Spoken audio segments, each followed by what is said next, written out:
Ladies and gents, if you're a Tottenham fan, you're going to want to see this one.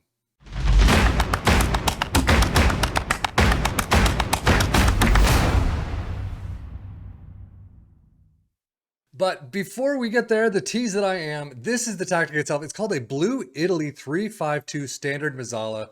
You can see you start off with a sweeper keeper in attack, a wide center back in support on both sides, a central defender in cover in the middle, two wingbacks on support, a DM in support, and then two Mazzalas in attack in the midfield. And then up front, you have two advanced forwards, both in attack. And yeah, so it's a Blue Italy style. The mentality is attacking in possession. Attacking width is fairly wide. Approach play, pass into space, overlap on the left and right. Play at a defense. Passing directness is shorter, tempo is higher. Low crosses, work the ball in the box, and run at defense.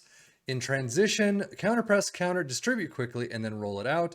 And then finally, out of possession, you see a high press line of engagement, higher defensive line, trigger press much more often, and prevent short goalkeeper distribution. But now, the piece de resistance, this is how the table ended. You can see Tottenham in first place, tied with Liverpool, 87 points. Man City in fifth. That's incredible. Newcastle, though, in fourth with 73, a fantastic result there. Wolves in seventh, 62. If you're Wolves, you're probably not all that excited. I mean, obviously in Conference League spots, not bad.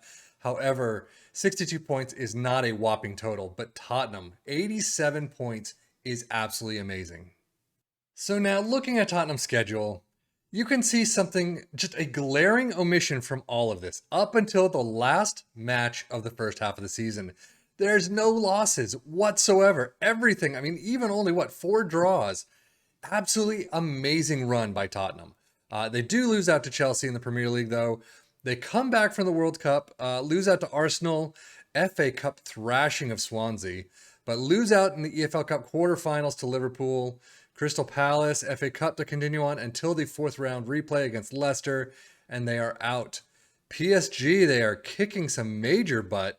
And then Champions League, they go up against Inter. The semifinals is where they bow out. Away from home, they lose 1-3, but at home, they win 3-1. Unfortunately, they miss out in penalties. So they are dropped out of the semifinals of the Champions League. So unfortunately, only one trophy this season, but for Tottenham, A, it's a trophy. You haven't had one in a while. And B, it's a massive one with the Premier League. Newcastle schedule definitely a little bit hairier. Obviously, that 2-7 loss to start out the season, not great.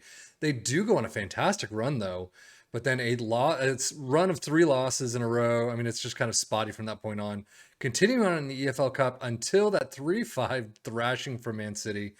1-2 loss to Crystal Palace in the FA Cup fourth round. And then it's absolutely spotty all the way until end of April thereabouts. And then you have a fantastic run to finish out the season. Well, Wolves, what do you expect? I mean, you do have 1 loss against Liverpool in the first month. I mean, fantastic set of results.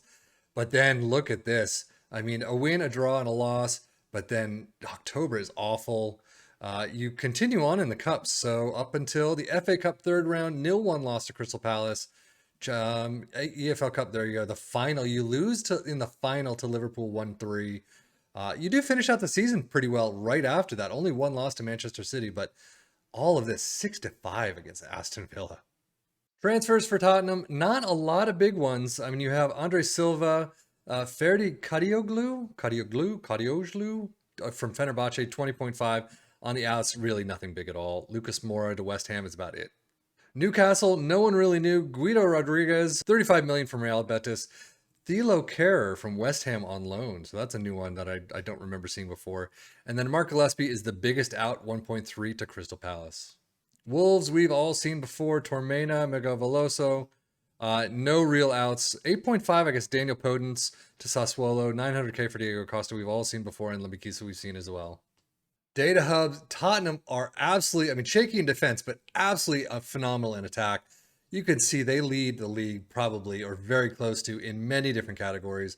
No real weaknesses whatsoever. They have a couple of things they could have brought it up depending on the tactic. Again, we're not really getting a lot of dribbles per game in these tactics. Defensively, though, yeah, they're conceding a little bit more than the average. XGA is a little, expected goals against per game is a little higher. Some nice on the lower ends, fouls per game and things, but Clearances per game, blocks per game, interceptions per game, you'd really like to pick up defensively. Newcastle, a little bit better in defense, but very good in attack. Not quite as good as Tottenham, but still, overall, only one in the passing completion ratio is under the Premier League average. Everything else is on or well above. Wolves, extremely shaky in defense.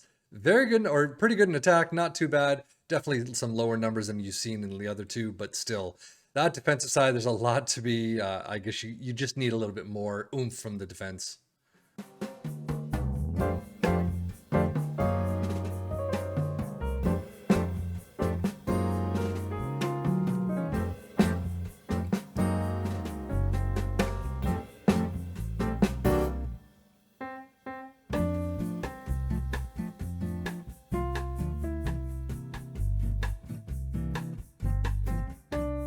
Premier League stats for all three teams. Most goals, Tottenham. I mean, what else do you expect? 103. Liverpool's 96. Manchester City in 6th. But Newcastle and Wolves both up there as well, beating Man City. Fewest shots against Tottenham and Newcastle. Most possession Tottenham's in there. I mean, again, these numbers are usually in the 50s or thereabouts, maybe a little 60. No dribbles made, though. Again, not a tactic that has a lot of dribbles made in it. So Tottenham with fewest conceded, 34. That's pretty nice to see. Most shutouts, Tottenham is 3rd. Tackles won Newcastle and Wolves, so the defensive side of things. Best pass completion, nobody. Most shots for Tottenham, not in 1st. Liverpool and Manchester City well above Tottenham. That's interesting to see. Newcastle and Wolves, not too, 50 and 60 off from Tottenham's numbers. Not too bad. And then most points per game. I'm actually surprised. We have 2.29. I guess they were tied overall, but 2.29 sitting in 2nd. Newcastle in 4th and Wolves in 7th. Individual player overview for the league. You can see most goals, Ivan Toney with Brentford. Son, though, in there with 18. Cunha with 17. Most assists, Trippier, Porro, Moutinho, Kulusevski, Bissouma. You got a lot of them in there, but 17 for Trippier is a fantastic number. Player of the match awards, Kalajic, 7 for Wolves. Kane with 6 and Cunha with 6. Liverpool, solid in there. You got best passing completion, Christian Romero from Tottenham. Most dribbles made, Semedo and Target are in there. Fewest conceded, Hugo Lloris, there you go. Most shutouts, Hugo Lloris and Jose Sa. Most tackles won, Nunez with Trippier in there. So again, defensive side's doing some nice pieces there. Most key passes, Trippier, Porro, Moutinho. You don't see Sarabia in there, which is interesting to see. But most shots, Dan Burn. I don't think I've seen his name in these lists before. And then finishing out, as we always do, top goal scorer is Harry Kane in all competitions. 7.44 highest average rating. Kulusevski and Porro with 19 assists apiece, which is fantastic. And Kane with 10 player of the match awards. Callum Wilson, 18 goals. For 4th place, that's interesting to see. Dan Burn with 7.27 highest average rating. Trippier with 18 assists. And Wilson with 7 player of the match awards. And Wolves, Cunha with 20. Kalajic with 7.32. Moutinho with 14 assists. And Kalajic, again, 7 player of the match awards. I mean, overall, all three teams did fairly well. Wolves, probably a little bit better than average. Newcastle, definitely better than average. Tottenham, highly suggest looking at this for a Tottenham squad. 87 points is fantastic. I don't know what would happen if I ran this 5 or 6 times, if they would still get up there each and every time. But if you're a Tottenham fan, this just has to look good. But that is it for me, Sefian FM, for the Football Manager blog channel, saying thank you as always for watching. Take care and enjoy.